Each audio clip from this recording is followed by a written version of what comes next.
Na entrevista do dia com Maria Lídia Flandoli, as mudanças na administração dos parques estaduais de São Paulo. Para falar da nova gestão do verde no estado de São Paulo, entrevista o Ricardo Salles, secretário estadual do Meio Ambiente. Obrigada por estar conosco, secretário. Bom, eu quero começar primeiro por uma questão assim, que pode parecer superficial, mas é intrigante. É a primeira vez que eu entrevisto um secretário de Estado sem terno e gravata ou mesmo um blazer. Eu observo assim, sou casual, vamos dizer, de uma maneira tão à vontade. É o seu novo estilo na secretaria? Maria Lídia, na verdade é interessante pelo seguinte, a Secretaria do Meio Ambiente tem diversas funções, desde a CETESB, que é a parte técnica, até os parques, como você colocou bem. Parques na capital, que são os parques urbanos, e os do interior. Fundação Florestal e Instituto Florestal. Então nós estamos permanentemente rodando, né? Trabalho fora de gabinete. E não dá para fazer uma visita a um parque e tudo mais, ou uma questão mais informal, de paletó e gravata. Então é mais fácil trabalhar assim, né? Bom, uma curiosidade apenas. Mas, secretário, eu vi uma declaração sua numa reunião do Secov que chamou a atenção, quando o senhor disse que trará senso de razoabilidade para a área do meio ambiente. Aí eu fiquei intrigada. Isso foi uma crítica? O trato do meio ambiente não era razoável no governo Alckmin antes? Eu acho que não é um problema do governo Alckmin, acho que é um problema da mentalidade brasileira.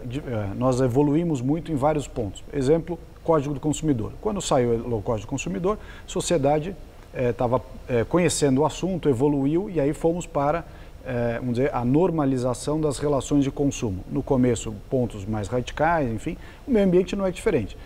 O meio ambiente é super importante, a defesa do meio ambiente é algo que não podemos transigir, é inegociável, porém, o desenvolvimento, e é uma frase que eu escuto às vezes lá na secretaria, o homem também é bicho, quer dizer, nós também temos que prestigiar a qualidade de vida do homem que trabalha, que paga imposto, das empresas que estão no país, quer dizer, nós não podemos ter uma visão radical nem para um lado nem para o outro. Inclusive a visão dicotômica, meio ambiente e desenvolvimento, é algo do passado.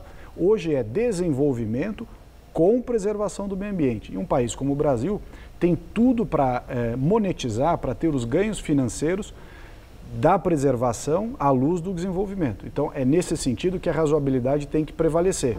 Não é nem o extremo do desenvolvimento com prejuízo ao meio ambiente e nem uma defesa absolutamente irracional do meio ambiente que não considera a necessidade de um país em desenvolvimento como o nosso fazer análises e ter posturas que prestigiem justamente geração de renda, emprego e riqueza. E quem vai arbitrar, digamos, essas decisões do que é realmente razoável em termos de promoção de desenvolvimento com preservação ambiental?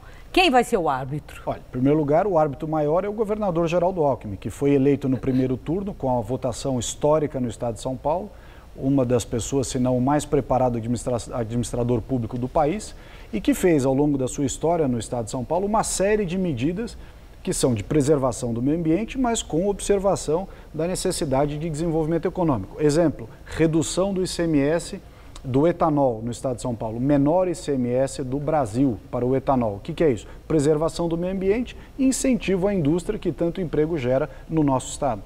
Bom, o governo do estado já anunciou que vai arrecadar 30 milhões de reais por ano com patrocínios de ativos do estado nos parques estaduais. E aí eu queria ouvir um pouco sobre isso, como é que vai ser obtido esse patrocínio nos parques estaduais de São Paulo, o da Água Branca em especial. Vamos lá. Os parques, nós temos dois tipos de parques administrados pela Secretaria do Meio Ambiente. Os parques urbanos, Água Branca, Vila Lobos, Portinari, Belém, Parque da Juventude, Guarapiranga, Chucre, enfim. E temos os do interior, que são as unidades de conservação, administradas pela Fundação Florestal, e as unidades de produção de madeira e sementes que são do Instituto Florestal. Vamos falar do municipal, a Água Branca como exemplo. Os municipais são no município. Os não, do municipal estado, não, no município. Em São Paulo, estadual em São Paulo. Qual é a ideia? É com a possibilidade do patrocínio de áreas públicas nesses parques arrecadar de 10 a 30 milhões ao longo do exercício de 2017. Sim, como? Como? Você tem diversas infraestruturas, em cada parque tem a sua. Vou citar o exemplo da Água Branca que você perguntou. É o parque que tem uma boa estrutura para feiras e eventos agropecuários, aliás, foi em razão que já é dele uma que ele tradição, nasceu.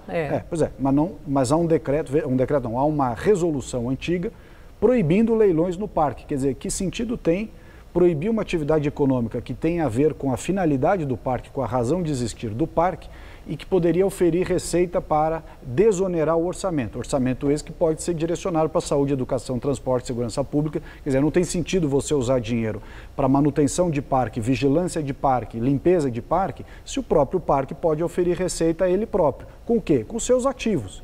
Então, o Parque da Água Branca, exposições, áreas de locação lá dentro, como já temos, Parque Vila Lobos e os demais, as quadras, as pistas de corrida, os jardins, enfim, várias coisas que o setor privado tem todo o interesse em patrocinar para expor marcas, produtos e serviços, e nós temos interesse em ceder onerosamente. Agora, quando se fala em patrocínio, de imediato vem a preocupação com a propaganda, com aquilo que divulgue as marcas que estão nessa parceria com o poder público. Sim.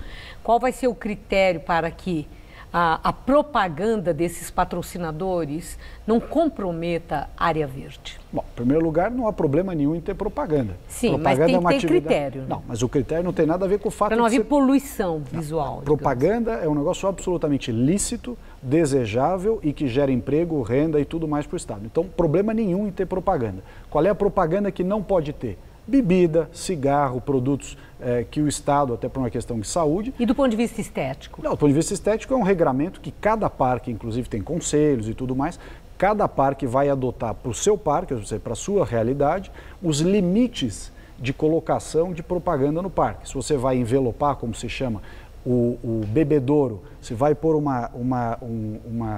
anúncio no banco, se vai pôr uma faixa na quadra de tênis, qual é o problema? É melhor isso. E as não tem problema nenhum. É melhor você ter uma boa propaganda bem feita, com bom gosto, e um parque com renda e serviços em ordem, do que deixar nada sem propaganda nenhuma, sem recursos para fazer esse tipo de coisa. Quer dizer, não há nenhum problema de preconceito quanto à propaganda.